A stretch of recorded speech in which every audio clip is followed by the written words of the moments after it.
Think about how these restaurants are very much a lot like Amazon now. How fast can we get you what you want? Yep. How fast can we get you your meal? Mm-hmm. It's less about you being in our establishment and enjoying this place while you eat. It's about getting your food and getting gone. Yep, and that's the reason why we had play places. They had play places at the McDonald's because they expected you to come there with your kids, dine in. eat in. Your kids can go over there while y'all eating. Think about how stupid it is for a restaurant to still ask you, to this day, for here or to go. It don't matter. Give me my shit in the bag. So you mean if I eat it for here, are you going to come and serve me? Are you going to bring me my drink? No. You ain't even going to bring me my damn meal. So you about to hand me it all. You about to hand me an open tray. And I'm about to come up here and say, a bag, please, because we ready to go.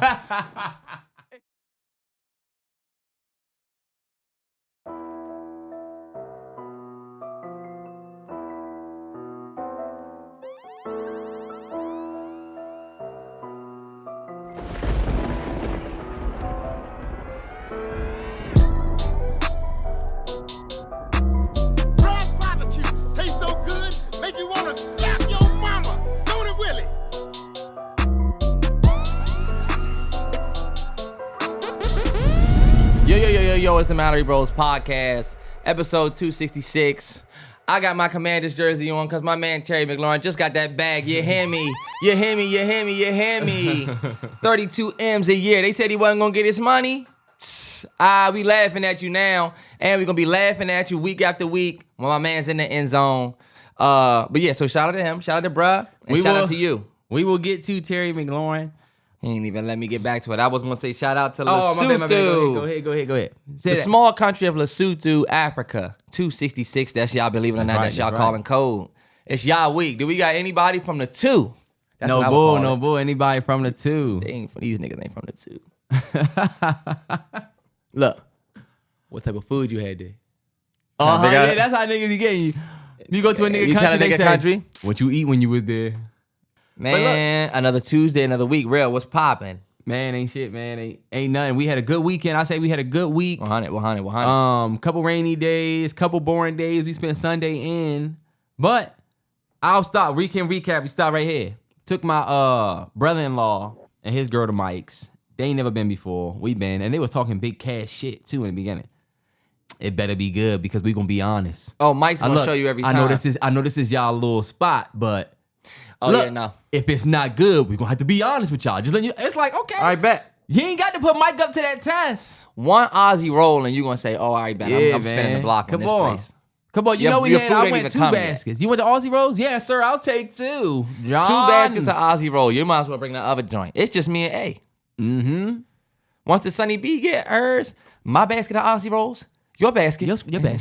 Sonny. She has a couple of yours, but then we'll split. Yeah, we're going to take 2 of them. Bro, Crew was acting a goddamn fool in there throwing them damn rolls at people. Crew's bad, y'all. He not bad. I put it on. He ain't bad. But not bad, but you got the terrible 2s going heavy now. For sure. Terrell's got the terrible 2s. Yeah. But look, weekend came. My boy Diggy is having a baby. Terrance is probably going to tell y'all about that because he was hosting the baby shower that we went to, and he did a smash job of the shit. I'm glad everybody said that I did a smash job because you know how you doing something, you just doing it, and people, at the end, people are like, yo, you killing it. Really? I feel like I'm just making it through, you know what I'm saying? But it was a great event. Shout out to my boy Denzel. Can't wait to meet my niece, baby Denim, coming into this world. Y'all know the next generation mean a lot to me, man. I'm thinking about, one thing I always tell Terrell, when I got on my knee, in front of A-Train, I had the kids in front of me. That meant so much to me. A lot of people don't know that. I had, her nephew, and then like some of her cousins that are younger. They were down there. They're younger. Of course, Sonny there. But to me, it's all about, the next generation now. I'm starting to realize now, the older we get, y'all, y'all will realize that, damn, I've been living this whole shit. Y'all remember Damon from... House of Dragon. It's coming back this year. I think later this year. 26. 26. You remember he had that dream, or there was that sequence where he realized that damn Rhaenyra is the true like seat of this throne. The throne is supposed to go to her, and I'm in the way low key. Yeah, I feel like everybody, you get older, once you start looking down, it don't have to be your kids. It just be It could be as simple as you being the old nigga on a team. There's gonna be a sense where you like, damn, this young nigga is the best person on this team. I'm gonna have to help bruh if we gonna get to the Super Bowl. You feel me? Yeah. You're right. I'll say all of that just to say it meant a lot to me to be able to be the MC for the baby shower. Of course, we got the games going. Me and A-Train had 2 baby showers for Sonny. One on the West Coast, one on the East Coast. So it was nothing big for me. But then also dope to see some of the people we ain't seen since high school, bro. Yeah, that was dope. Yeah. Well, not high school, but just some years in between. I've known my boy Denzel since 1st grade. Yeah. So we were 6. So his parents, some of his aunts, cousins, his sisters grew up. They got kids now. It was dope to see them. It was dope to see some of our friends from school. Nah, yeah, that was a family event. It was a good event. Good event. Sunday, we all stayed in, y'all. We ain't do a Sunday fun day shit. We was tired from Saturday. Let me tell y'all, Terrance was being the MC of that baby shower. Me and was in baby hell over that joint. Trying to keep crew entertained. Sonny was not wanting to sit in the corner she was in. They was both trying to stretch legs. Sonny was in Dada's on sometimes, y'all. Yeah. Walking around the party with the B. Yeah. Love that girl.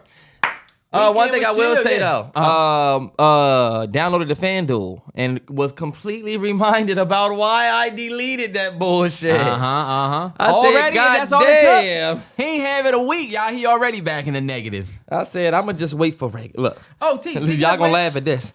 I'm gonna wait for regular season. Let's do a random preseason first half. Look, explain to me.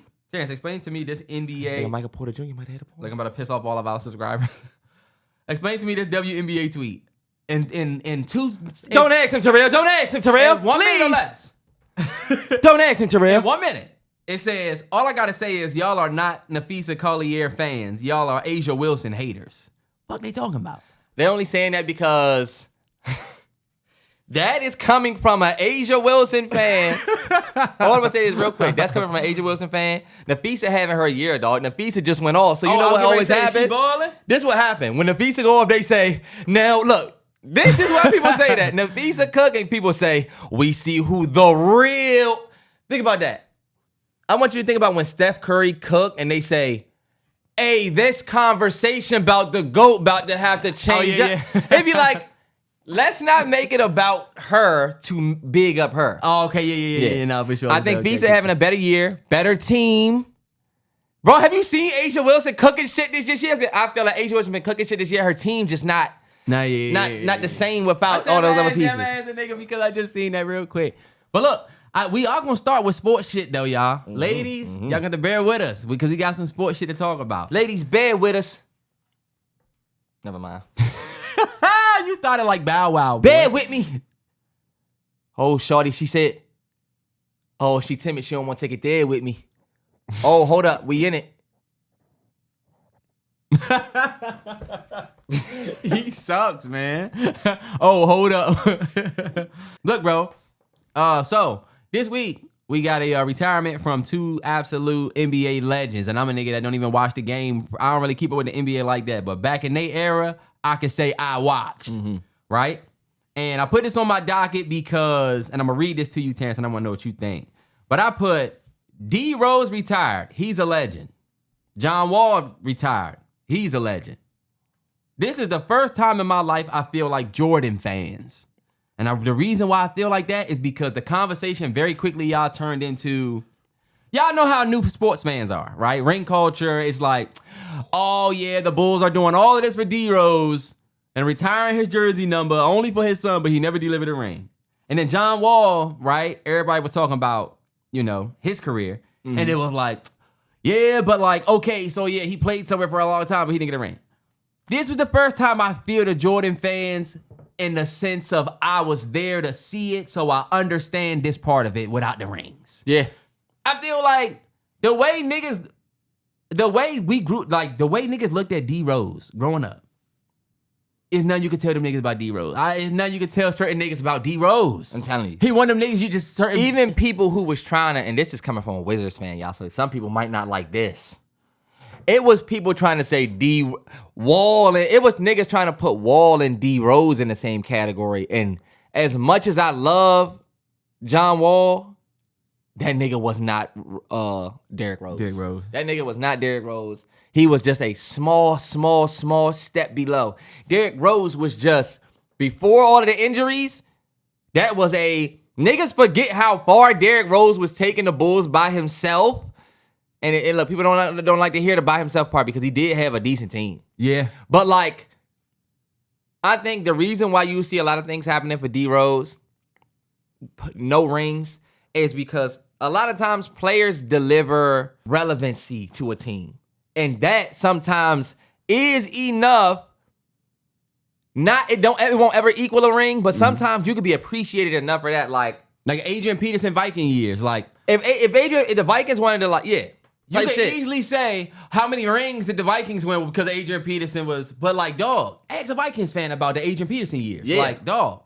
The team, the players that after Jordan, when you think about the Bulls, Derrick Rose arguably the only big star for real since Jordan. That's crazy, low key. And because of his injuries, he low key went down. Yeah. Think about it. Star since Jordan. We got Jordan, but then who's our next? Think about it. Wizards, we go from John Wall. I don't care what nobody say. John Wall is the best Wizards point guard of all time. I don't care what nobody say. There's no argument. Who would be number two? Who would be the niggas that people say, It would be our Gil? Niggas can say it was Gil because Gil gave Kobe 60. Gil low-key was cut from a different cloth. But I would give it to John Wall. Best Wizards point guard ever. That nigga has the records. I think he got the assist record. The run is important. I'll say this though, y'all. John Wall, you could say didn't win anything for the Wizards, but for 10 plus years, all we had was John Wall. I'm a Commanders fan. Look at my jersey right here. This man, when he was drafted by the Redskins, that was the end of everything. Like literally, I think about that all the time. When we drafted Terry McLaurin and Dwayne Haskins, we were at the very breaking point of a franchise ownership collected that group. We was at the end. So these dudes came into nothing but this organization holding on for dear life, trying to make shit happen. And arguably, he's been the only one that could maintain a sense of us talking for years. Yes. We've been able to say, everybody on our team trash, but nobody can say Terry was trash. Niggas would just be like, anyway, all I'm gonna say is this. The relevancy that a player brings a team sometimes gets appreciated enough to where if they never won anything, but they were able to get back on their feet a little bit after your joint, or even let's say they go down. Sometimes, make them appreciate, damn, we was relevant when we had bruh. And you know what, bro? Sometimes, like, if you just was there with the fans, like, think about, like, Terry have not won. We about to talk about, let's get to Terry. Matter of fact, we'll go to Terry, right? We don't got to. I think we should go to Terry next, right? But what I was gonna say applies to him, where he didn't get the y'all rings. He haven't even put up like, yo, if we don't have him, like as a player, like think about it. Terry isn't putting up 1,800, 1,900. He's not doing what Jettas and them doing, the young cats. But y'all know that without rings and without him having to be the number one receiver, he deserved the money he got because of how much he mean to not only just, when we say the organization, the fans are a part of that. Y'all had to sit with bruh for years behind them bad quarterbacks, and he stuck with y'all. Same way some people probably feel about Dame coming back home. And I know niggas be like, all right, it's business, so it's not about what he did, it's about paying him for what he about to do. You know what I'm saying? People will say, oh, he got paid for the years that we need to take this conversation to Terry because I got a question for you then. Go ahead. My question to you before he got his money this morning. Yeah. Right? And this is where, okay, it's weird now for y'all. Y'all fan base, as of this morning, I literally saved a tweet where they said, okay, the Washington fan base has officially turned on Terry. After yesterday, when the Adam Schefter joint was like, we've made no progress, I have never seen people talk about Terry like that. Me neither. That's why I'm really standing for today. He got got his money. How do you feel about do y'all just go back to being Terry fans? Everybody that didn't pay respect, gotta face up now and pay your debts. Fuck all of you fake ass fans who tried to turn on Terry. Fuck you all. I'm saying this right to you. All of you fake ass fans who got real uppity, real arrogant because yes, now we have JD5. Now, Terry's not the only good player we got. with a Terry jersey. Go ahead. So now, yeah, you're right. So now you got Commanders fans. I'm looking right at y'all. Your bum ass never had a good receiver. How many good receivers have y'all had in y'all franchise history? How many? Oh, come on. Let's talk. Laverne. Y'all gonna start talking about Santana Moss? And that's my nigga 8 to the 9. I follow him on IG. But come on. Are we talking about Santana Moss? Oh, that's one of y'all best of all time. You ain't me. So guess what? If I see that nigga up Marlow Heights, I would wait in line for the nigga's autograph. That's the type of nigga that I am. I don't give a fuck if it's 10 people. So, A-Train, hold the beat real quick. Oh, y'all go step over to H&M real quick. I'm coming back with my sign, whatever. This is how I feel, though. We got real arrogant as a fan base because we went all the way to the NFC Championship last year. And it's almost like we forgot that our number one guy, the leader of our team, is a huge reason for that. And I'm going to keep it a stack. When you start looking at him versus the field, we literally did what you do where you take your girl and you start tallying her up to like what's available in the streets. And you say, based on what she can do, that's when you start fucking up because, bro, you're not even appreciating what you have at home. You looking at the grass is greener. Y'all don't think Terry worth his money because we're afraid of Terry's decline, right? Right. That is totally fine. That's totally fine. I'm totally understood on that. My only thing is he haven't showed me that he don't deserve his money on the field. You got to pay him what he owe. You can't pay him based on that because what if he go crazy? Last year, y'all. Did y'all remember the Did y'all remember the him calling game against the Cowboys? Even though we missed that field goal at the point. Mm-hmm. Do y'all remember him calling game against the Saints? That crazy ass catch. Do y'all remember this nigga? Went crazy against the Lions. Nigga went crazy against the Lions and leading our team. All I'm gonna say is this, y'all. I don't like the way Commanders fans have turned into. They will say this dude was like, this is officially a distraction now. And you see a lot of people putting this whole situation on Terry back. Yo, this y'all number one guy. Why did our front office not lock him down?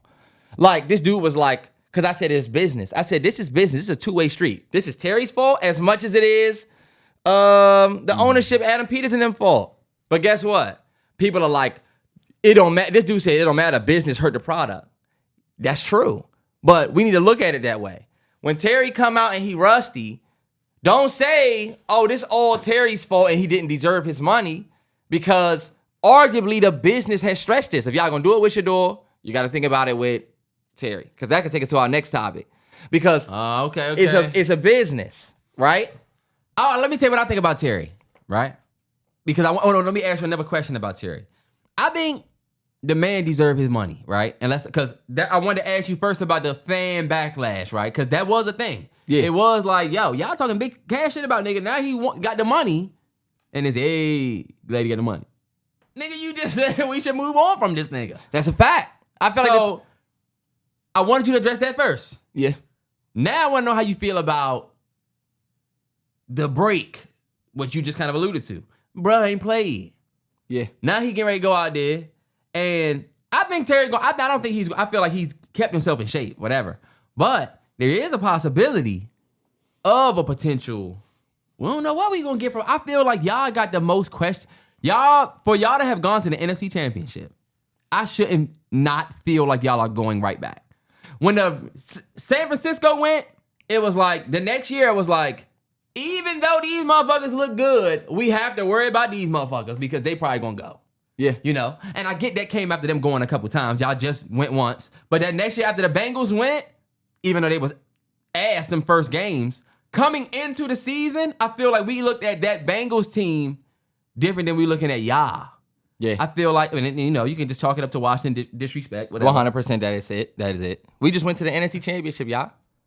And did we get worse or better? Tunsil's worse. Von Miller's worse. Von Miller, Debo my Samuel God. I love him to death. Holla at me real quick. Because this is my hot take for Terrell. Now that Terry signed, fuck all the noise. Yes, there is not going to be an immediate Terry explosion in the beginning because let's keep it a stack, fellas. When we get into it with our girls, right? Let's say you and your girl get into it, and she say, you don't even take the fucking trash out, nigga. What the fuck? Like, I seriously have to keep telling you to take the trash out, and you're like, damn, you know what? Bet. I bet. I'm gonna be good. I'm gonna take the trash out, right? Your girl know to start,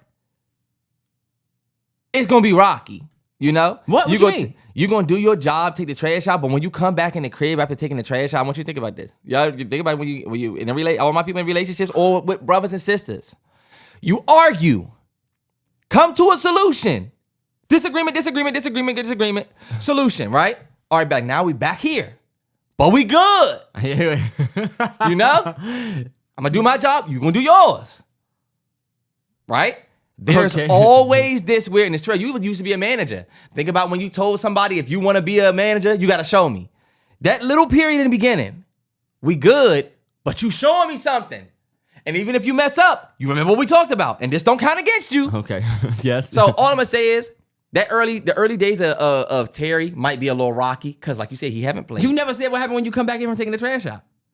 You said you take the trash out, you come back. You take the trash out, you come back, and it's this weird. Remember I told you? Yeah, I get what you said. We agreed. I just took the trash out, but is your girl gonna say, "Oh my God, I love you for taking the trash out. Thank you." No, she gonna say, "Finally, you took the fucking trash out," and you're like, "I don't know what I'm supposed to do." You know? That's the Terry McLaurin relationship with the Commanders now. Oh, man. Even if he goes out there and performs, look, you got your money. That's what you're supposed to do. They expecting Terry to go out and go crazy. This is my hot take for you niggas. We're going to move past, but we're going to move forward. Because guess what? I know y'all say, I hate Terrance's sports takes. Well, guess what? Hate this one. You could have told me my do-rag was slightly not pee. All I'm going to say is this, y'all.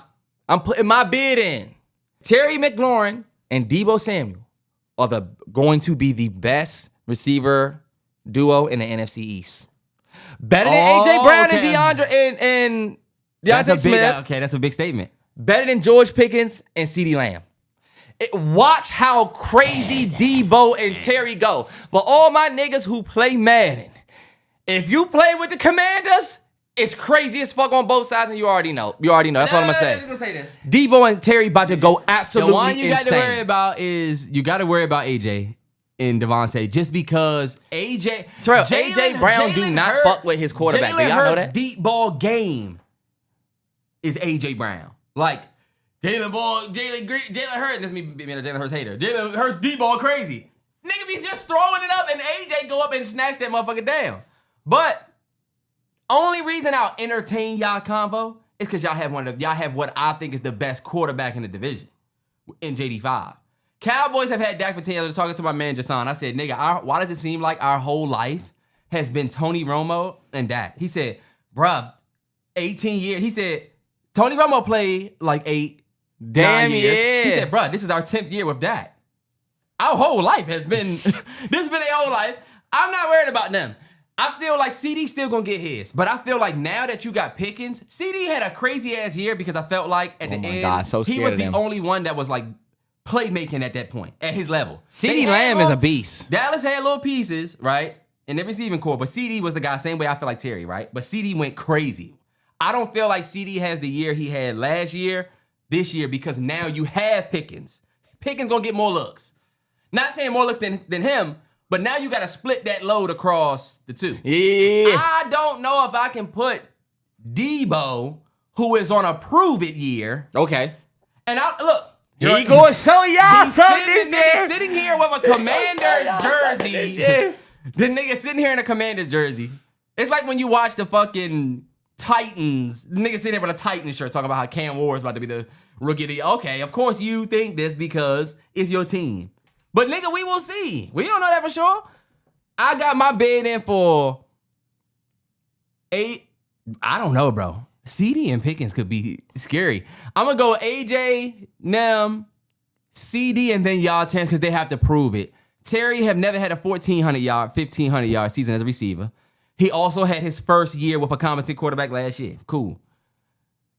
Deebo was out of shape. Hold on, wait, you said Terry never what?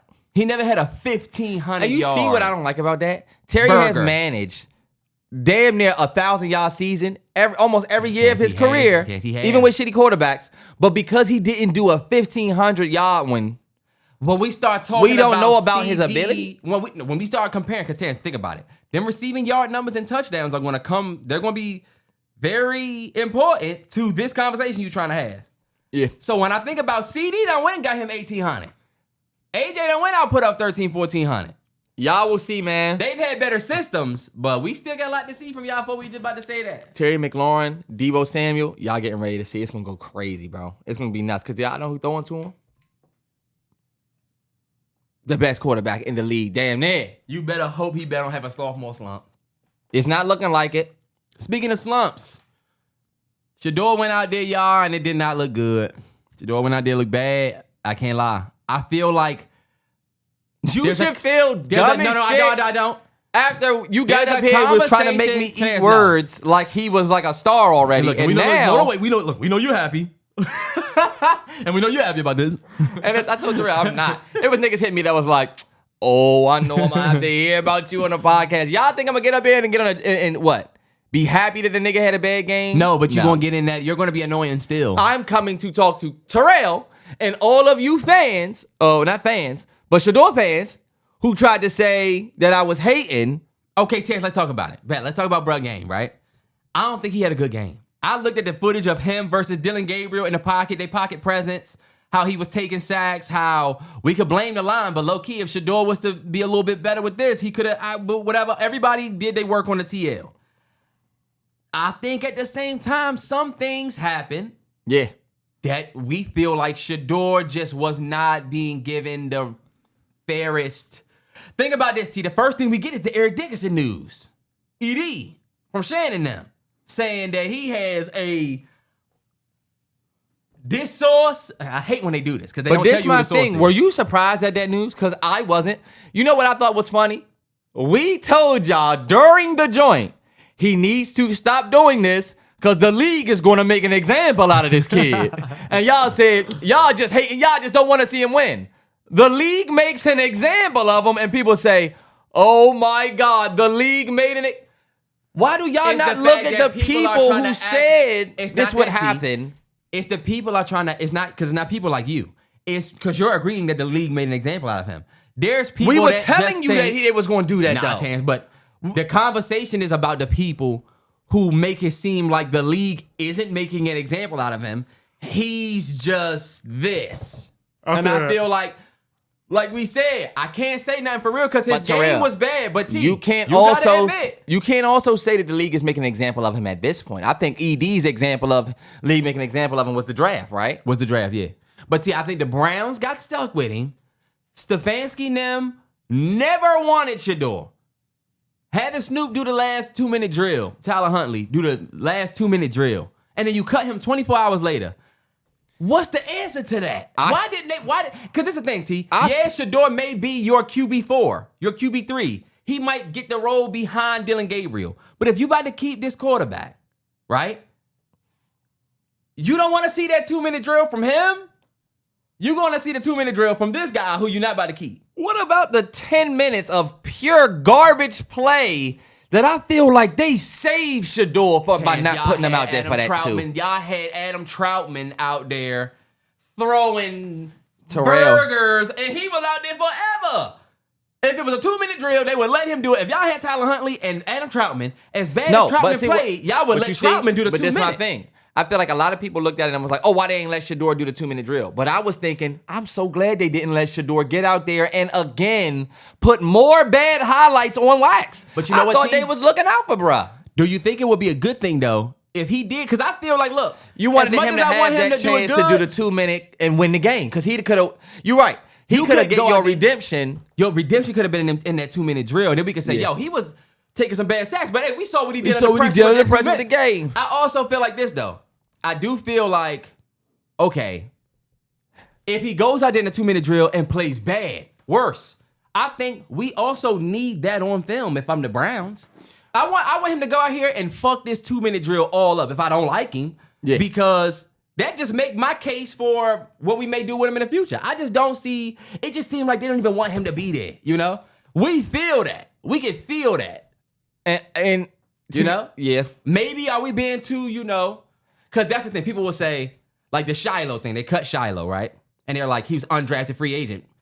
Why are you shocked he's being cut? Well, they put this big ass picture of this motherfucker up here next to the Bucks. And people was talking about how undrafted free agents don't normally get posts like this, but since he's a Sanders, you got the post. But bro, his play, he wasn't that good. Bucks fans are telling me this. But you see how the league is so like putting them on the front of shit. But it seemed like the teams that both Sanders brothers was on and are on don't really want them like that. I don't know if it's that they don't want them. I think they trying to see what they're getting. Like, I don't know if you want to admit it, but it seemed like Shedeur Sanders, when he was having a bad game, there's a mental aspect to it too. Yeah. I'm a Commanders fan. Just gonna put it out there. I've seen hella bad games that ended up, like you said, that 2-minute drill do make a lot. Like, I watched Taylor Heineke for 4 or 5 years. Yeah. You know? We know what you getting your ass beat all game, but you got this resilience. And I feel like something I've even told you that I didn't like about Shedeur, even when he was in college, is when he winning, and when we winning, it's cool. But when you losing, it's almost like y'all not even a team no more.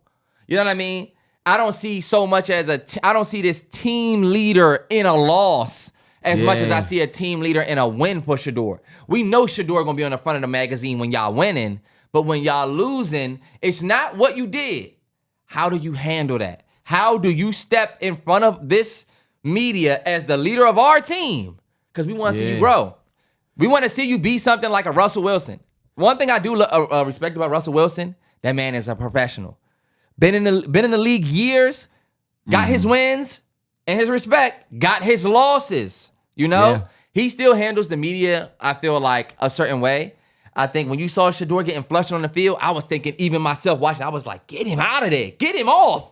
Like, yeah, and I'll tell you, and what's crazy is when you a shit talker, once you got haters, your bread and butter is performance as a shit talker. Floyd Mayweather talked like he was undefeated. Yes. Adrian Broner could talk like he talked because he was undefeated. Then when he lost, it kind of changed a little bit.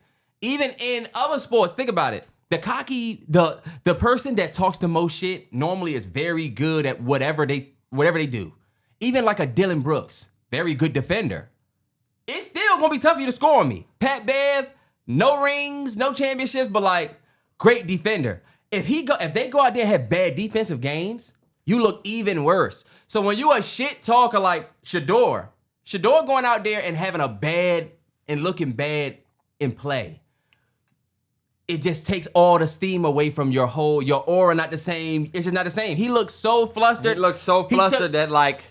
He looked so flustered and just, damn, that one sack he took was very bad where they lost like the 26 yards. Bro, yes. That nigga be taking Maddens like how he was taking sacks like how I take on Madden. When you on the phone. I'm on Madden with JD5 trying to get away from Judon. Oh, I still got the ball in my hand. Now it's 4th and 31. I'm still going for it. You're crazy. I'm punting that motherfucker. One thing that I will say, just to wrap off the Deion Sanders thing, random I wanted to say this. Deion, that's the thing too. Deion was a talker. Could back it up. Deion Sanders was a prime player before I was born, y'all. Do y'all know that? Like, before I was born, he was like this great-ass player. Then, as he had his greatness, he stopped playing, went to the Hall of Fame already got a gold jacket when I was young as fuck. Then, growing up, do y'all remember watching NFL Game Day? And he'd be like, baby! Yes, that number 10! Remember? Number 9! That was the best. We had Michael Irvin, Deion. We had Shannon for a little bit. They got them off TV quick. Think about how old we was, Terrell. We was young. That was me and Terrell growing up to like, whatever. Then look, we get to the point where we graduate school. Prime start coaching. Well, we're not even graduate. All I'm saying is all of this. We have gotten all the way to a 2025. My bad, y'all. Damn, hopefully I haven't been getting a bunch of notifications. Yeah. That's the first one. Y'all know that's LinkedIn, somebody trying to connect. We have made it all the way to 2025, and this nigga Deion Sanders is still. I was looking at the new shades commercial he got where he was like, for my first season we had these shades. Second season we had DJs. Now they about to show me the third. I'm like, Deion Sanders is huge, bro. He's huge. I want to say all that to say this. His kids don't need the NFL. This is one of the first situations where low-key we seeing rich kids.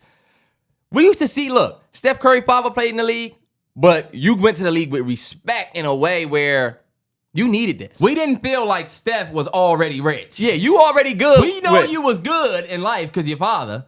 But you still got to go get your own. You had to go improve it. We didn't feel like Shedeur was taken care of for life, low-key already.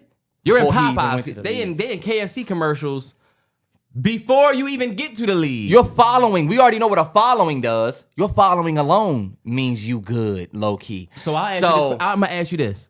Do you think that, of course you do. My only point is it worked against them. It ended up the following, the bravado that you're putting your sons on the big screen. Do you remember my whole point with this? My whole point with this whole thing, y'all, was all right. Your game gonna have to catch up to what you said now. It ain't that your game gotta even now be what you saying now. Your game has to catch up, Shedeur. Third string, that's not what we talked about. You know what I'm saying? We talked about you being, that guy changing a franchise. So now you at a point where your game has to catch up. There's nothing worse than placing a bet. I only use betting because y'all know that, but there's nothing worse than when your investment, soon as you get in, we going down. Now, I'm not in with confidence thinking, oh, okay, watch the rise. Now, I'm already in hoping, damn, we got to come back. It ain't nothing worse than when you bet on a team to win and they go down 14 the first quarter. Now you're not even betting on the win. You betting on them to come back to make it a good game. Yeah. And then hopefully they can. That's what I saw happen with Shedeur. You said, I'm going to change your franchise. Draft me. Yeah. Fell in the draft. And now you falling on the depth chart. And then when your talent don't keep up. Sauce Gardner was talking shit, saying he was going to be one of the best cornerbacks in the league, came to the league and was instantly a top 5 cornerback after his first year. And honestly, the clips was showing, the clips before was like, yo. Him at camp, him in preseason, he was a dog. Same thing with a John Morant. Soon as I got to the league, I was a shit talker, but you're going to feel my impact. You know? And this is not to say that Shedeur Sanders can't play, y'all. It's just when you put the lights in front of you and the pressure in front of you, your game is looked at way different than even a Dylan Gabriel. Dylan Gabriel get to go out there and say, I'm going to just play my game. Like he said, what did he say? And they didn't like what he said. He said, some people are out here. I don't like that either from Dylan Gabriel. Because we knew what the smoke was. Don't do that. We knew what the smoke was about. I just don't think you should get involved in a Dylan Gabriel. Stay clean. You should be an ally for Shedeur. Terrell, don't make it seem like Terrell, no. Y'all are in a competition. He a competitor. He's a competitor. But I feel like I ain't like that. Maybe it's because I ain't really like it either because you putting light on whatever. But also, I kind of get what he means, where it's like he gets the comfortable seat that I told you Bronny had, where let niggas doubt me. I'm just gonna play my game and fall where I may. I'm not gonna tell you where I should be. Yeah, and and that's the thing. When you talk, like we saying, when you talk, and then your game start, not being what it is, they're not gonna treat you like Dylan Gabriel. They gonna show him more grace than you. Nah, yeah. That wasn't good. Yeah. Wasn't good. Man, but just to move it on, we got a lot of sports to start the podcast. It's time to switch it up just a little bit, Terrell. Let's do JCole. Fuck okay. It. Okay. JCole. Okay, so it's been some time. It's actually been a long time, Terrell. A big, long gap in between when we got JCole's might delete this later, believe it or not. That was a great project, believe it or not. Shout out to the people that tapped back in with the MalloryBros YouTube channel. Maybe that'll be one of the ones that'll fall on there because that is not on the MalloryBros YouTube, bro. What? Might delete later. Oh yeah, that gotta go out. That wasn't out. That's not out there. Only the JCole made us look stupid. Drill, but yeah. The pod joint. It's a lot of songs from that joint. Joints from there. I'm gonna put that up on the YouTube, y'all. I don't know if y'all seen this past week. We had some uploads go up. Motion. All of that's coming back out. Stuff y'all haven't seen is going out. If you haven't seen it. Soon, the shit that they say about us, we ain't gonna be able to say it. What you gonna say? We literally already fighting that current. Yeah. Anyway, but look, I was just tweeting, bro. I just tweeted this and I didn't even tweet. I put, I'm naming the album The Fall Off is pretty ironic because it ain't no fall off for me. Still in this bitch getting bigger. They waiting on the kid to come drop like a father to be.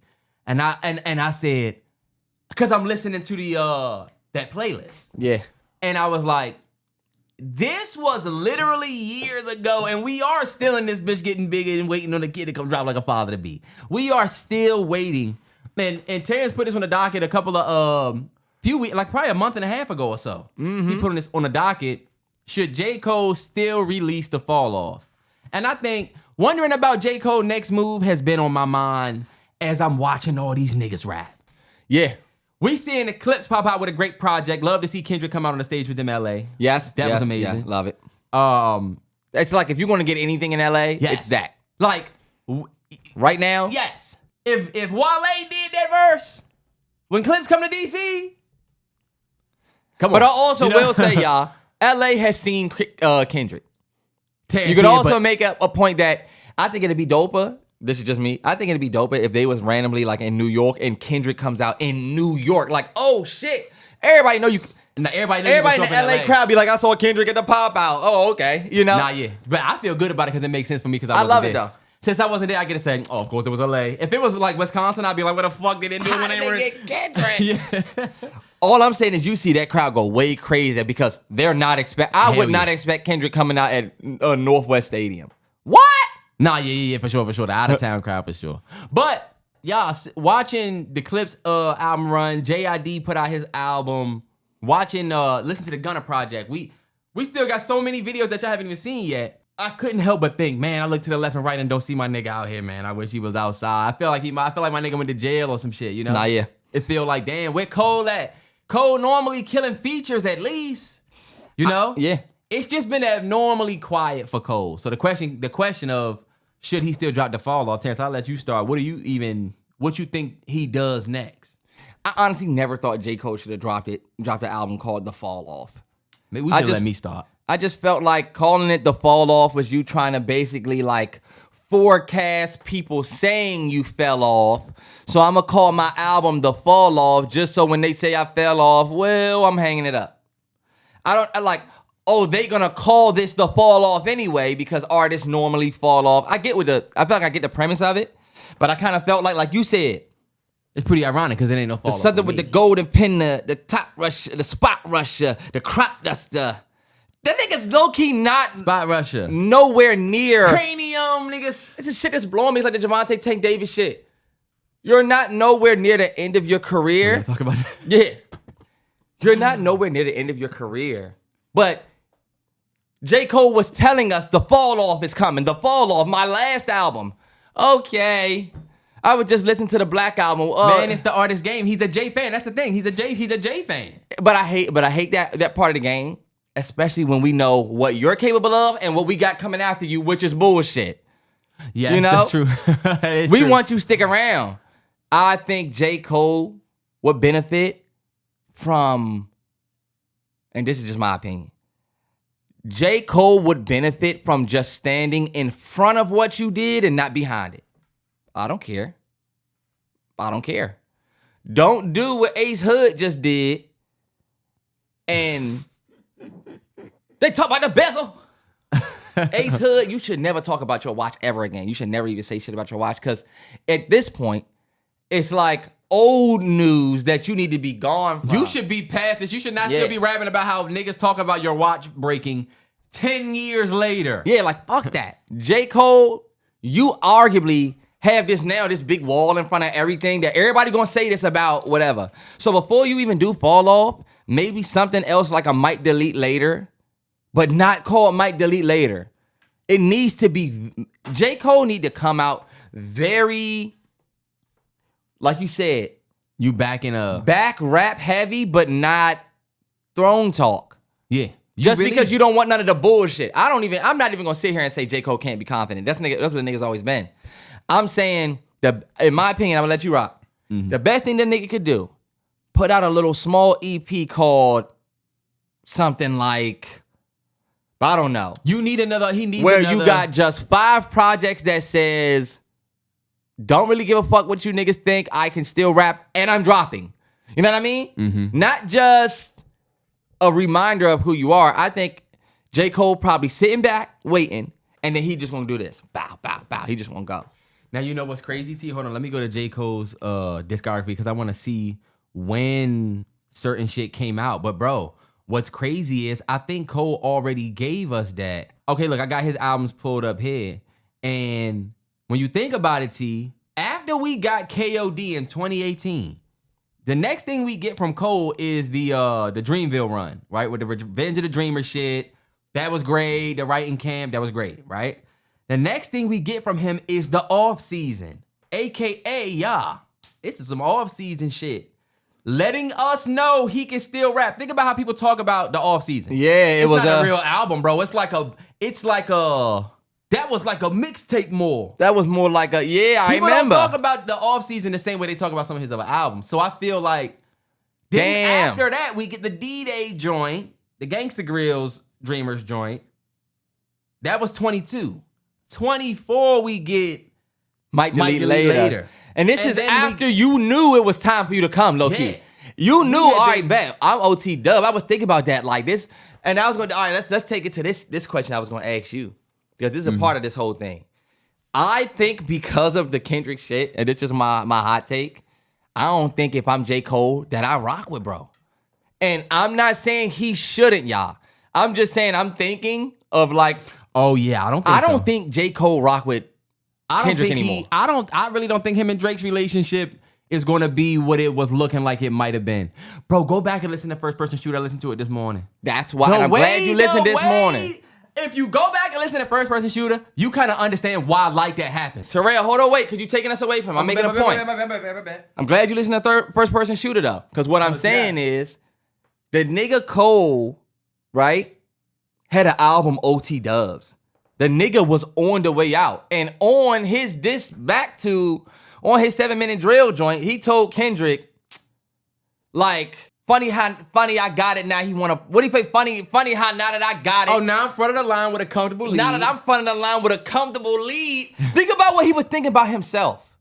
The nigga Kendrick not only stepped all over Drizzy, but what we don't think about, the nigga completely shat all over J. Cole moment that was coming up. His run. And if you think about it, this is what made me think, First Person Shooter, it was supposed to be all three of us. Like, it was supposed to be us three. Think about how big even J. Cole, I want you to imagine if Kendrick does not break that tie, right?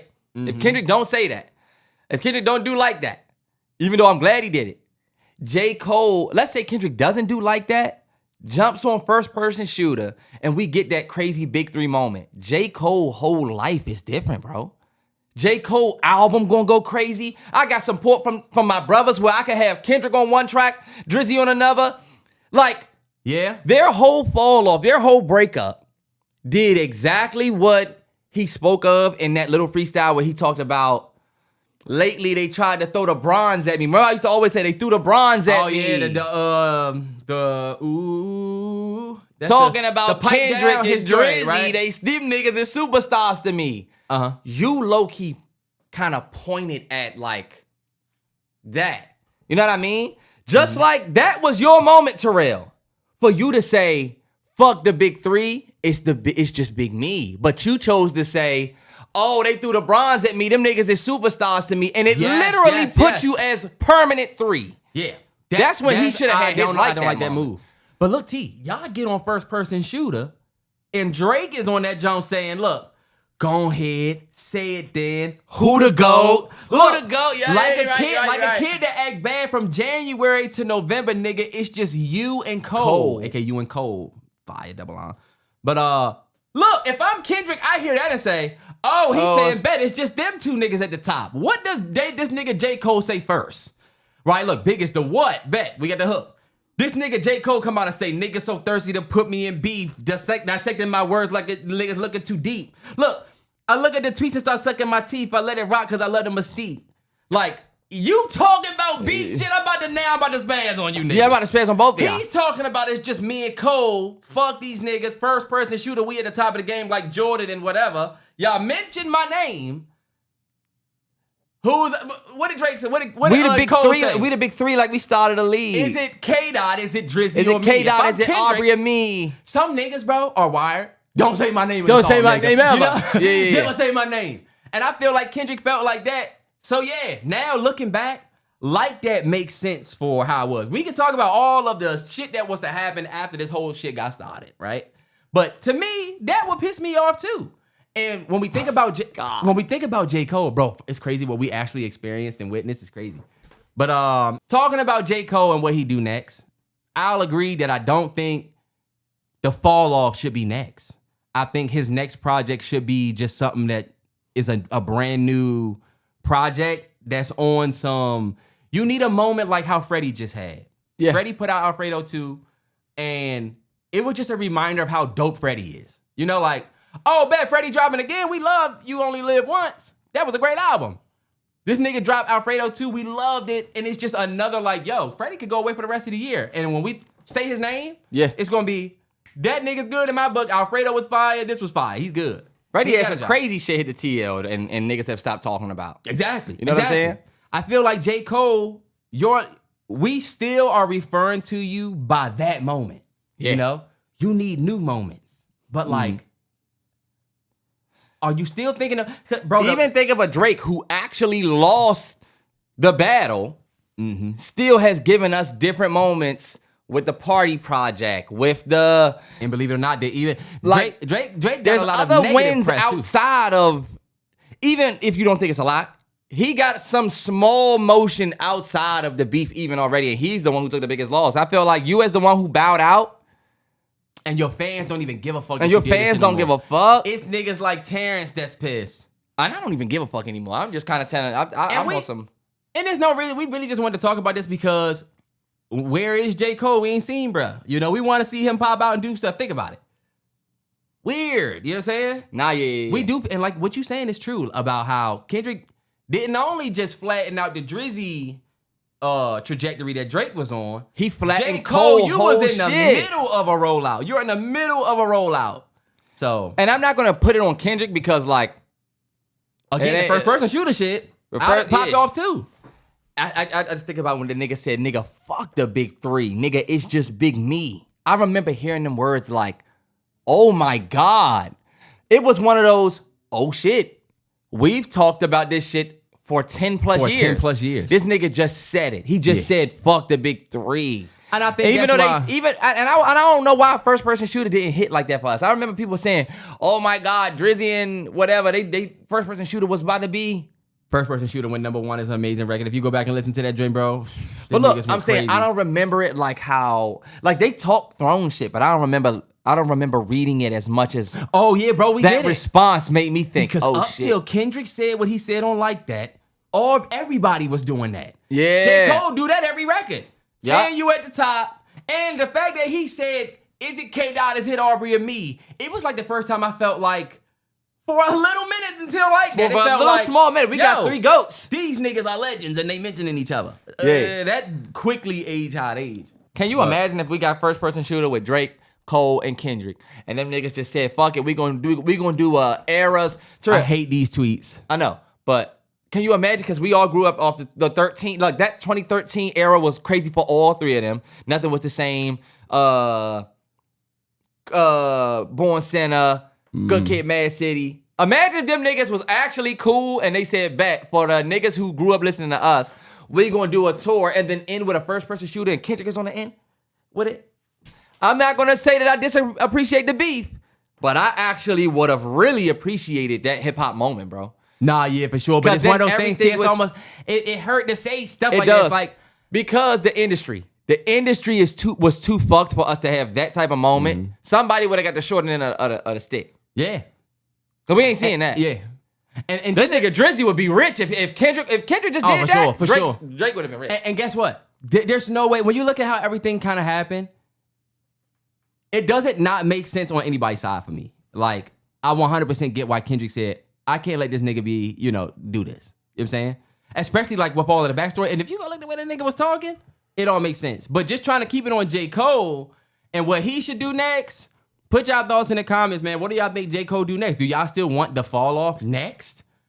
I feel like we need a different project. I feel like the TL kind of put Cole back in a little bit of a prove it space. Yeah. He has nothing to prove to us, but niggas don't even, we need something from you, I think, before the fall off, because to me, the fall off is about to have otherworldly expectations if that's the next project.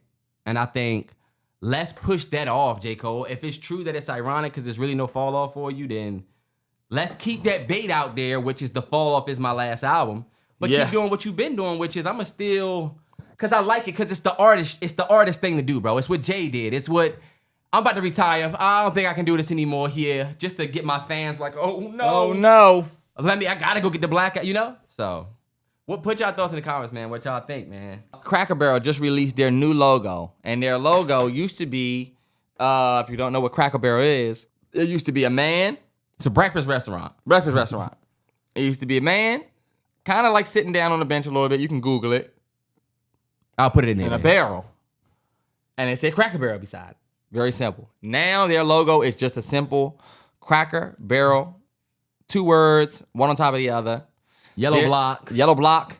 They say that they're going modern. We're deciding to go modern. This is something that we've heard and seen a lot, right? Mm-hmm. Early reactions for it, of course, coming from the right, were that they've gone woke.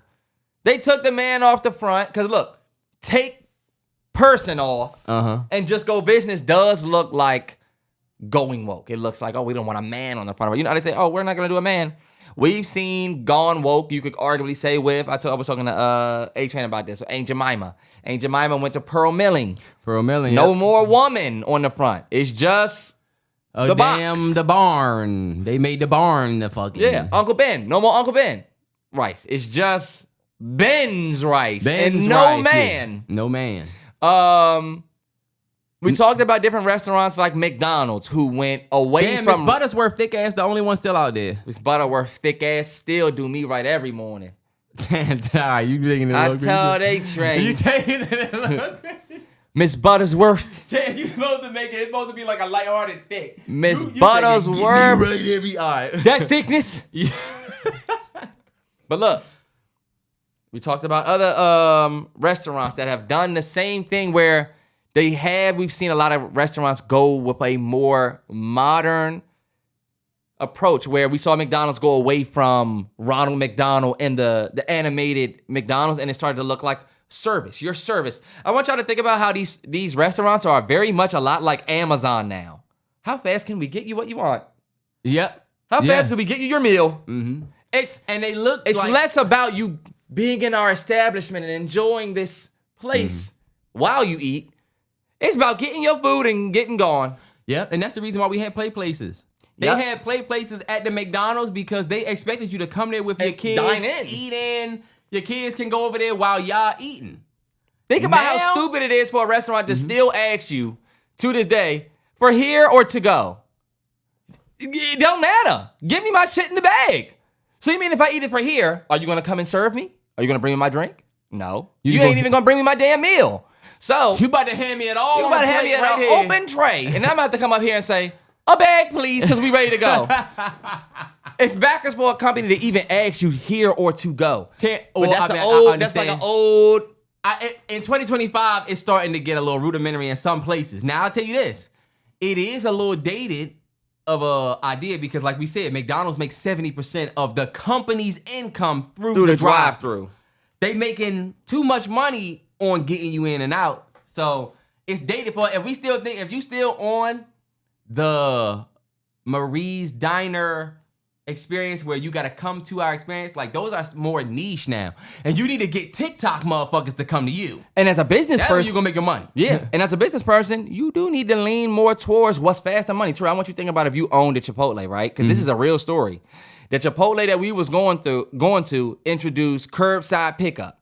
Not curbside pickup, mobile ordering. You just go in and grab your order. Yeah. Do you remember the chaos of that Chipotle? Mm-hmm. Well, bro, you know what you never thought about?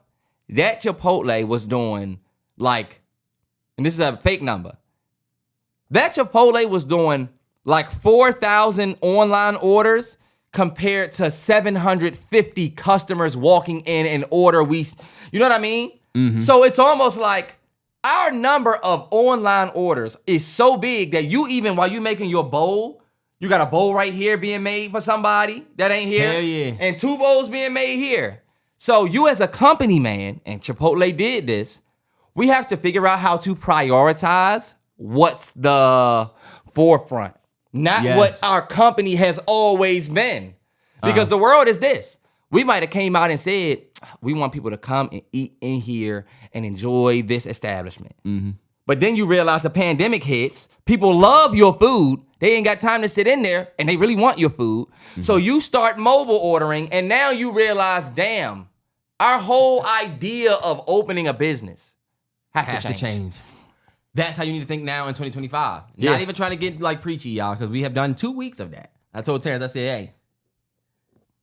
That's why he said Shedeur. But that is something to think about. Yeah. They had to change. They had to make that change. And we was a part of we were the guinea pigs of that. So watching Cracker Barrel now change their logo, y'all know they know what their brand is like. Y'all know everybody think they racist as fuck. Everybody knows that everybody thinks that, if you're not, like the way people talk about Cracker Barrel, they know, y'all. Trust me. I used to work for a company where if you had on a piece of a shirt and was talking shit online, the social media team was like, they're saying this about your store. Your store, yeah. Like, damn, they ain't even talking about just Best Buy. They know this motherfucker shop with me. Like, these companies give a fuck about, what they saying. So to see Cracker Barrel do this new logo, it makes sense because you're trying to rid yourself of, one, that old age tie. You got this older white dude on a barrel. We don't even get drinks in barrels no more. You know what I'm saying? Like, Cracker Barrel? Barrel of what? Nah, yeah. It's just not something that I would think Gen Z... I heard the Cracker Barrel was literally where they kept... I have heard conspiracies. Not conspiracies, but I've heard theories. The conspiracy of why it's called a Cracker Barrel. I've heard theories about Cracker Barrel for sure. But think about it, T. If you any food establishment right now, what's the best way to get support? You seeing what Keith Lee and them doing? You seeing how the culture is moving around, how...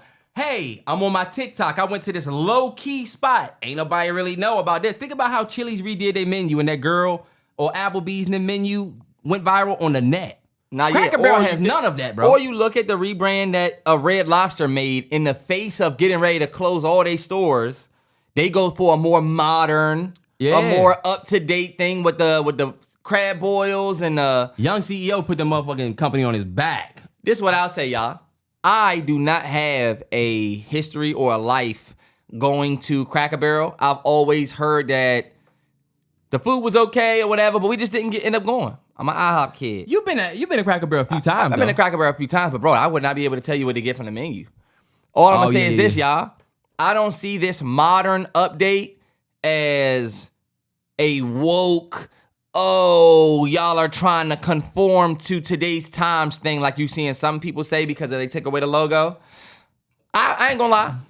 I wasn't a fan of them taking away. Remember? I wasn't a fan of them taking away Aunt Jemima or Uncle Ben. I grew up with both of them. I used to go to the store and be like, Pearl Milling? Is the world that serious? Yeah. I used to do that. So I won't get on them for saying that. What I will say is if you do care about the company, like I do give a fuck about Aunt Jemima syrup, whatever. I'm happy that y'all can, a company that has had something for a long time, like Aunt Jemima, Uncle Ben, I don't need to buy your rice for that anyway. Remember what I was telling you about this? Yep. I don't need to buy your rice because you got a black man on the front anyway. The same way white people or racists or whoever is going to Cracker Barrel because of that logo, we low-key don't want those people coming to our establishment Yeah. So we gonna rebrand, and the people who think F y'all, we gonna take that loss. We gonna take it on the chin and hopefully move forward with people like me who now with a rebrand, maybe me and A-Train step to a Cracker Barrel. A-Train fuck with Cracker Barrel. She got these sunglasses on Cracker Barrel. Me and A-Train have went to Cracker Barrel just to go in the store in the beginning, busting A-Train out. Cracker Barrel, that little front store, they front be store? having some cool stuff in there, they do. I told A-Train one day I gotta use the bathroom, pulled into a Cracker Barrel. I could not find A-Train's ass when I came out. Where in the hell is she? she in the middle of she's spinning that motherfucking thing with the magnets. But yeah, y'all. You know how you take your girl somewhere, you like, I gotta go to the GNC or I gotta go somewhere and there's like a Home Goods or something your girl fuck with right there. So you contemplate not even going. I'm gonna go when it's just me. Oh, I'm gonna pull over here by the Home Depot. You don't want nothing out of here. Because your girl will say, oh, you know what? While you running there, I'm gonna run in here. Now I got my bag ready to go waiting for you. Now you standing in Michael's looking at Ben's. Yeah, mine was quick. I told you I had to a pickup. Yeah, so I'm ready to go. Yeah, you be trying to get out of here. Yeah, and I remember I gotta get back to the game. I'm not even gonna come in there. I'm gonna go sit in the car. I will 100. And you know what? They don't let you want to do that. They don't want you. I can sit in the car for a minute. I ain't gonna trip in the car. Your girl will want you to stand there and look at the wick baskets. Which one do you think? Does this one match, or you remember the? Think about the counter. Think about our countertops. Now think about. You just do the shit. You do it, and I go sit in the car, and you can have my card. I'll even pay. When you fuck up and show attitude. I mean, I really don't think it really matters. I mean, I don't even really think we need whatever basket. We just. Oh, you're fucking yourself. And then they be like, okay, you know how your girl just walk away from you, don't say shit. You feel dumb as shit. Hey, look. Do we have any more sports to get to? Sports. All right, look, we're going to finish. What was that we were just talking about? We will tail that off. We tailed it off on that. One thing. All right, look, Tech Corner, Terrell. We keep it moving, keeping the train moving. Tech Corner. Big dogs, right? I watched a NBC video the other day, y'all, that was talking about foldable phones. I know y'all have seen these phones. You might have seen Google's new joint. Google got one, a Pixel Fold. Samsung has the Z Fold. So one thing I want to talk to you about is big tech companies are investing heavily in foldable phones, especially for the next couple years, y'all. Maybe 2 years. Apple is set to release their foldable phone next year. We're going to get a foldable iPhone next year, y'all. So are you sure? That's what that is 2026 foldable iPhone. I'm putting it on wax here. Come on, y'all. Hold on, wait. If I'm wrong. We haven't upgraded yet because we hoping to get our phones in a couple of months. Oh, okay. Well, then you might. That's what I told Aunt. So we need them phones to come out. Cause y'all see my phone. I got this 13 waiting for the 17. That's supposed to be the end of the year. Terrance, you can't do this to me. Bro, I got my phone cracked and I just told Aunt, I said, I don't give a fuck. I might have just, the back of my phone cracked. I said, I'm about to get it fixed because this is my only phone for the rest. This is my phone for the rest of I kept saying, the rest of my life, this is my phone. Well, this is your what, 16? That's it, yeah. But guess what? Oh, yeah, that's when they come out with that motherfucking fold. Yeah. When they come out with that fold next year, this is the reason why I'm bringing this to the podcast, y'all. I want to talk to Terrell about how you feel about a foldable phone. How would you feel, y'all, if the phone that you had, right, and that's my pretty mini, the phone you got right now could open up into a tablet? That wouldn't be bad. I feel like I don't need it though. I'm good with this. And I feel like, right? Yeah, it's funny that you think? It's funny you say that because this is one of the first times that I feel like y'all are really about to like push something that I don't think people are really want. Not to mention right now, the high market for foldable phones right now is Korea. They got the most phones out there of people buying. The price point of these phones are between $1,500 and $2,000 because this is advanced tech. You know what I mean? Mm-hmm. So the only reason why I'm saying this, y'all, is as cool as it is that the phone can fold, right? Mm-hmm. Do we really give a fuck? Do we really want that? I keep asking myself right now, I have a iPhone, an iPad, and a MacBook, right? Mm-hmm. I arguably have every Mac product. I don't need my phone to turn into a tablet because I'm going to put my phone away and get out that iPad that I bought. Like, never in my life have I had this phone. But what if, Terrance, think about what you just said. What if you didn't have to put your phone away and get a whole nother device? You could just open this motherfucker brack to a They have made the iPads so that we can use them like our phones. Terrell, you can get your iMessage on iPad, right? Mm-hmm. You can FaceTime on iPad, right? You can even make a call. Everything that you want to do, you can do on your iPad. It's basically a big-ass mobile phone without you can't call. So that's all I'm saying, y'all. You're not introducing anything new, really. We have tablets that can call. It's aesthetic, bro. It's aesthetic. It's definitely an aesthetic, but it's also your pockets that you're going to be paying for. It's definitely, it's you looking for a new phone upgrade, and this is what's next. My only question to you and Terrell is that what you want? Man, no. And you know, T, I only get the big phone. I only get the Pro Max, whatever, because I need the storage. Yeah. Normally, the light joints or the Apple E joint don't have no good storage options. But I don't really be needing all of the. Well, I do like to have the best camera. I'm not gonna lie. I like to get whatever the best camera they have. I want that. You know, we content creators. I feel like you never know when you're gonna need to capture some shit. You need to, but I never really needed all the bells and whistles of the Fold. I feel like people are gonna get that because they like it. I just hope they also keep making the phone that I'm getting now, because Apple, they be having a tendency to just go away from shit. And if every phone fold is all of them gonna be $2,500, $3,000. Yeah. All of our phone bills are gonna be ridiculous. Remember your device payment was like $24. Do you remember? Yes, I remember. In the day, your device payment your on your bill was $24. Your line was $30. I used to hook niggas up with that everything share plan for Sprint. It was $50 a month, and I used to say, "This is $50 a month for your line." It was $50 or $60 a month for your line and your plan, and all I had to do was add whatever iPhone you got to that a month. So you would be paying $60 with me, right? $60 and pick your phone. Your phone might be $24 a month.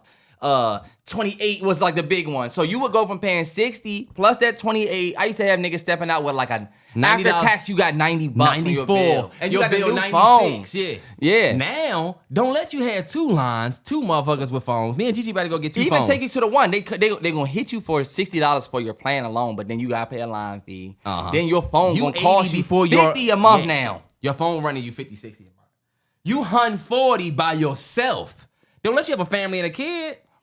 Tess, you got a good couple more years before you better pay something off. Yeah, you're right. You gotta pay something off before you gotta get rid of one bill before that one comes. And I tell y'all this, going forward, we have to now accept what we're given, because we're out of the woods of like the new age, new tech. I honestly feel like it's gonna be hard for them to create something new with phones. They're gonna have to create something that's not even a phone.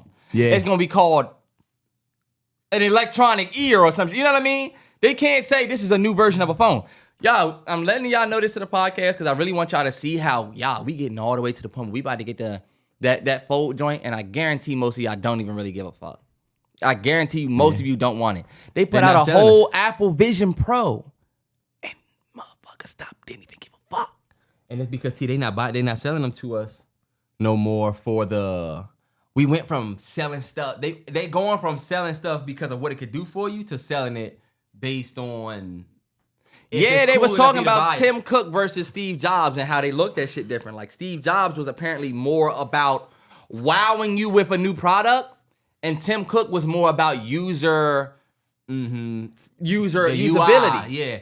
Look at it. Look and you see where the company has gone. Yes. I feel like, too, Apple, y'all want to stand everybody in front of a fucking rainbow, right? We get it. Do them colors in the phones. Y'all always do a weird blue, a weird green, that's all it is, and gold, and then you could get the black joint. Put a red one out, a blue one out, a green one out, a yellow one. Really lean into your support. But they're going to do that for the small joints. They do that for they're going to say we did that. Anyway, y'all, more tech news. I didn't want to tell you this. Did you see that TikTok that was going around where the dude was talking about how the professors are using that Chat GPT Finder stuff for like essays and shit now? It's like this app that they can use where it tests if your essay is natural. It tests if your essay has unrealistic prompts, whatever, right? But you know where they're struggling? They're figuring out that, first of all you gotta do for the AI is feed it back to itself. Like, the kids are just getting around. They said the prompts are passing. The kids are still passing because the papers do sound natural. They do sound human-like. All of the little things, the shit ain't even working. Detections, it is not working. And you know what's worse? Everybody in the comments was like, I'm a professor and I use ChatGPT to grade my papers. Think about it. You ain't got to worry about the kids using ChatGPT to do their homework. The teachers are so burnt out. The nurses and doctors are so burnt out. They using ChatGPT to cut corners for themselves. And Brody, Soon, Me soon, and Gigi soon. just was saying this. We feel like the meteor that's headed towards the earth slowly that nobody wants to see or pay attention to is that shit, bro. And your black ass want to sit up here all week and talk about how, yeah, we could use it for this, we could use it for that, and it's good, and don't worry, y'all, just a tool, whatever. But some of the shit, bro, getting kind of like... So if the doctors and nursing students can cheat and use ChatGPT, right? And the lawyers, whoever, all the people we need to actually know what you're doing. If I can just cheat my way through school on AI, and you really can't tell if I cheated or not, and then these motherfuckers are grading my papers with it, they can't tell. The tools y'all have can't tell. At some point, bruh, shit gonna start falling out of the sky. Nah, it's just gonna be staying in the sky, not Because because the of us. incompetency But is that's the gonna thing. show up. You're just not gonna think about it. Your doctor used to have to be the one with all the info. Now your doctor just has to be the one with the info. Does that make sense? Your doctor has to be the one that tells you the info. But your doctor in the future probably won't even know shit. It's gonna be like, you got a headache? And it's Patient still has a gonna be headache. tough, yeah. They still have ways to do it. You know? So all I'm saying is, I don't think shit gonna fall out of the sky, but I think you are putting a good point on how AI is gonna get to a point where the world is kind of ran by AI. Cause we won't be able to see it. That's the thing. Because like you said, it's like, we won't know. the professors are grading the papers with AI. The same papers that are being made with AI. So like, they're gonna be like, this is right, this is right. Student moves on, professor moves on. Is the professor good at their job? Who knows? Because AI's doing it. Is the student a good student? Who knows? AI's doing it. Soon we just gonna have a world ran by not people who know information, but people who go to the AI. Let's ask AI. Let's get AI to do it. Next thing you know, everything in the world is literally gonna be done by AI, and we're gonna be to the point where, remember what they said, if everything in the world like that is done by AI, what happens when somebody just hits the off button? And now, like we said, your doctor's like, I know you asked me about your headache, but my computer's not loading. Well, you're like, Doc, use what's in your fucking noggin and tell me why I have a headache. I will. Terrance, it's not that. Get my GPT-17 to work. I feel like eventually though, right now we're not feeling the effects of it, y'all. Right now it's too hard. Like Gigi was in school for nurse. Everybody know Gigi a nurse. They were so strict with their computers. When you do your test and shit, you can only take your test on campus. It locks your computer. You can only take it in their system. Motherfuckers walking around the room because they know you could probably go home and get all of this info and do all of these papers, whatever, however you want. But when it come down to the actual test, you still gotta pass. Still gotta pass it. And that's where I feel like we all right, but like we creeping up on like, all right, oh y'all, hold on, wait, that's actually not Tyler the Creator. This is AI. All right, cool. This isn't real. But do y'all see how we all just fell for that? But I feel like AI, We're not. AI, I've never seen an AI clip and thought that it was real. I'm stamping it right now. You are lying. I have never saw an AI clip and said, oh, that's real. It always looks like AI to me. Y'all gonna say I'm capping. You haven't been seeing people say, I cannot believe so many people don't get that this is AI. And you be like, you look close and you like, oh, okay, this is AI. But well, you know you what? would have never told me that. I've seen AI that's realistic, like the ones where it's like, okay, like there's a cat somewhere. But I feel like just like a dream, at least now with me and AI, in my dream, if your eye rolled to the back of your head, like your eye just jumps off here and does that, I'm going to say, I'm getting ready to wake up in 3, 2, and then I'll wake up. Just like in Inception. That's not real. And I know this is a dream. But what happened? So now I wake up. When that carpet is too perfect and you don't know this is the one that this is the one that is the white carpet. All I'm saying is right now, I haven't seen an AI video that... Well, I'll tell you my experience. Only when I put it like this. I feel like AI challenges our attention span. The only time I really get fooled by AI is when I really wasn't paying attention. Maybe the shit is getting better, but like, you ever see the videos where they be like, oh my God, this is crazy. Where they be like, on the streets, I never think that those even look real. It looks like someone made this. Those ain't the ones. They can't get us with those yet because we still too good at being able to tech human. But like, that ship that they were like, these are how the ships get rid of all of their waste, and it's just a bunch of brown going in the ocean. It looked real. I might keep it 100, y'all. I don't know what to think. I just know if they could turn this shit off and AI creeps into our everyday life where it's like you said, it's now people are just using it just so they don't have to do it or they don't have to do something. That's where it will get dangerous. But you see, because there's benefits. Because there's benefits, but then there's also... As humans, we have that dark side of us, the addiction side, the abuse side of us, where we got to be careful what we just introduce because it's got benefits. It's got benefits and... Being high feels great. Being drunk is lit. Do it enough. Do it enough. You know? But I think it's information though. It's not a drug. That's the crazy thing. It's not a drug. It's literally just information. So it's like, you get mad at your professor for using ChatGPT to grade the papers? Because look, can the professor grade these papers better than the ChatGPT? Probably not. Probably not. That's why I say that. The funny thing about this convo, y'all, if they can start, y'all ever have a basket? No bullshit though. You know? You ever get the basket with the fucking, you got to put a thing in it, or it's not one of those baskets that can go out this store? You ever have that basket? You ever have the basket that's not able to leave the store, and when you get to the joint, stop everything? Or them Aldi joints with the quarter, you can't even get me off the cart lot. That just reminds me of like, damn, I've been able to push every basket in my life. I can push. Why can I not push? I always get them. Why can't I push this? Why are my wheels locked in this basket? Dog, I'm telling you, AI gonna be like that for us in the future, where we're like, why do I need to talk to this AI thing before I watch? That's the future, Terrell. Terrance, no, the future is you gonna be talking to somebody. AI? I should be able to just do this. The future is not. Because y'all don't have a person working here, and now it's AI, and now I gotta talk to an AI. I think the future is you not even knowing that the person you talking to actually isn't real. You gonna be an old motherfucker saying, "Hey, Shirley Ann, I'm here to pick up my coffee today," and they're gonna say, "Granddad, you know that lady on that window was a video. Her video broke." I'm gonna say, "What the hell are you talking about?" "Oh no, she passed away." Shirley Ann. Shirley.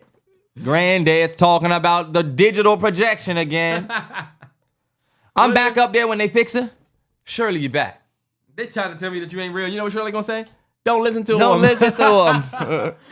Now we're gonna make a movie about your ass. What else did I have on this joint? Better wrestler turned actor. The Rock. Dave Batista. John Cena. We gonna rank them. We rank them. Oh damn! Hold on. Now we have to pull up. We gotta pull up their discographies, y'all. I don't need to pull up the discographies to name them. I want to see. I gotta go and see what Cena has done outside of the Peacemaker shit and outside of some of his early stuff. Like I know he's got Suicide Squad. Well, look. Let me start it off this way, Terrell. Go ahead. Yeah. I'm gonna go look. These conversations, because it's three guys, this conversation can normally go a specific way. We'll start talking about a bunch of different things. You could talk about ability. Like, who's the best actor of these three guys? Who's like the best actor? You could talk about stardom. Who has the most star power? Who's the best box office draw?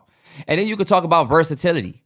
Who can do the most different things between these three guys? That's true. I think depending on which conversation you're talking about, I think you could have a different answer.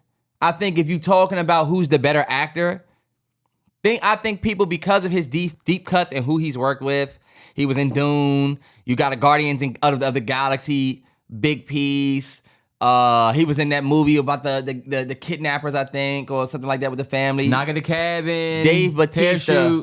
Dave Batista should be one. He would be number one when they say, what depths can this guy go to? Can he be a sentimental father that's, going through a real tough time and then jump into the seat of an action guy in the front of a film? Can he do that? I think if I had to pick between them three, Dave Batista, based on what he has on wax. Don't forget the Glass Onion joint he did. He was in the Glass Onion. He's a little bit safer. Yeah. Dave Batista probably, I think, has the most range as an actor, though. As an actor. I feel like when we start talking about box office and like when some of the roles that... When you talk about box office, then it's The Rock, then you don't talk about anybody else. It's The Rock, yeah. It's The Rock, and we don't talk about anyone else. But when we say best wrestler turned actor, we not talking about... Just box office. It's more so the skill as the conversation. I mean, it is, but then also no, Terrell. Rock some bail. Let's just rank them. Because we know Dave Batista gonna get one. The question to you is if you're gonna put Cena over Rock. And I feel like some people would put Cena over Rock. Because it's easy to say Rock is what it is. And I feel like Rock get disrespected. We can talk about it. I think Cena's, when we talked about ability, right? I think John Cena is one of the most versatile. I think John Cena can go from... John Cena can play the idiot in a movie. He could be like the dumb guy, an embarrassing role, a role that doesn't make him so strong or powerful. Yeah. And he can do the powerful role. So it makes him a more versatile guy. Comedy, we can get Cena. Serious movie, we can get Cena. Government official movie where Cena's got to be in a suit and like this, we can get Cena. We can get Cena. You arguably can't get Rock for specific roles because he's too big. We can't get Rock to be the governor in this scene. Cena's kind of there too, though, to me. Yeah. You can't just have Cena as Dad One. And when he did roles like that, some of the comedies, it felt like we was watching John Cena in a comedy. Yeah. Yeah. I think The Rock, I don't like seeing people disrespect The Rock's discography and act like The Rock has just been The Rock in all his movies. Let's look at this. Let's look at his filmography and see. The Rock early career, when he did Scorpion King and Mummy and them early movies with the bad CGI, I get it, right? But The Rock got wins, y'all. The Rock has the Hobbs character in Fast and the Furious, right? That is a smash character. I don't care what y'all say. Yeah. That was a smash role for The Rock. And he was not just The Rock. I don't care what y'all say. He killed that. When The Rock was in, The Rock has, what's the movie with the girl? Game Plan. Right? The Game Plan. He got those joints. He has the same bags as he still did Cena. He like, look, Walking Tall, The Rundown. Walking Tall and The Rundown are examples to me where we gotta talk about Rock different. We have to talk about Rock different. Before your favorite was even thinking about getting on the stage, we watched what this man did. And he led those films well. Can you say he was The Rock in those films? Yeah. Well, we talk about acting. He did good in those films. When I think about the Rock acting chops, I struggle to find where he's different from himself in other roles. But I don't think that means he can't act. I feel like sometimes you do the one thing so well that work for you. Like sometimes you're so big off screen though. Sometimes you're so big off screen that you can't even be on screen as somebody else. Yeah, but like Gerard Butler, right? Yeah. You have played the same type of role. Tough ass white dude that doesn't take shit. That's just who you are. We gonna get you for that role. Does it mean, damn, you don't have the range to do can he be the sentimental gay stepbrother of the family that's battling depression? No. If you don't got it on that's black. not his bag, but it doesn't take away his chops when we compare him to somebody else. You gotta be better at your thing than he is at his thing. And I think The Rock is really good at being the front man of an action, whatever, but it's just, we've seen Batista take it there emotionally, and we getting ready to see Rock take it there emotionally. Y'all about to see, no. I don't like the way that y'all talk about Rock. Has anybody seen, this used to be one of me and Terrell's favorite movies. Stop telling me Rock have not taken it there. Emotionally. And we got Gridiron Gang out there. Terrance. Have y'all not seen Gridiron Gang? That was, I don't give a fuck what y'all say, man. I mean, that's a good movie, but let's talk about The Rock's performance. He killed it. He didn't cry in the movie. The nigga's mom died at the end, and he didn't even shed a tear. Terrell, he killed it. What are you talking about? Terrance, now you gonna hate on Rock Gridiron Gang performance, Terrell? No, you know this is the thing about Terrance. We love Gridiron Gang. No, Gridiron Gang was good. But we talking about Rock His performance wasn't good? It was good, Terrance, but was it much different than Walking Tall, Rundown? But you see, I don't like everything else that he's had to do. Do you remember I sat with that lady at film school who told me the same thing about Will Smith and Denzel Washington? And she sounded crazy, but guess what? She sounded just like how you sound when she said Denzel Washington is the same in every movie. She said Denzel do Denzel every movie. Yeah. He there does. There is a level of truth to that. He does. As much as I love Will Denzel. Smith is Will Smith in every role. Look, in Focus, I'm Will Smith as a better. In Concussion, I'm Will Smith as an African. Yeah. Yes. You know? Yes. It's like, but that says something to me says they don't say it about Leo. Terrell, you're not talking about wrestlers, Terrell. We talking about wrestlers. They're not gonna say it about Leo because Leo's one of the best actors of all time. So with Denzel Washington and Will Smith. Terrell, but also what you saying though. You can say that. Okay, Leo's more of a character guy. I'm saying Denzel Washington is one of the best actors of all time, and he does his thing better than people can do their thing. Sometimes, like, think about it. Denzel, first of all, Denzel can play any role, but he is going to be pretty much Denzel in his roles. That's why I say there's truth to that, but sometimes you just really good at that. But why can The Rock not be really good at being The Rock in a movie, but that takes him away from... No, he is. You can't tell me a bag that any of these other wrestlers got, Rock don't got. Y'all gonna say Dave Batista was in deeper movies. Yeah, he was. Batista... He's in a deeper movie. He's working with deeper... But you got to think about it. more challenging text he's taken on scripts that are more challenging. That call for more than just your star power, Rock. That's true, but Rock been about star power, and just now is stepping into a screenplay like we see what she's getting ready to come out. Rock getting ready to do the wrestling joint, y'all. He getting ready to do the wrestling joint where he's taking on that. Oh, y'all see, y'all can put respect on Rock. I'm gonna just say this before the battery die.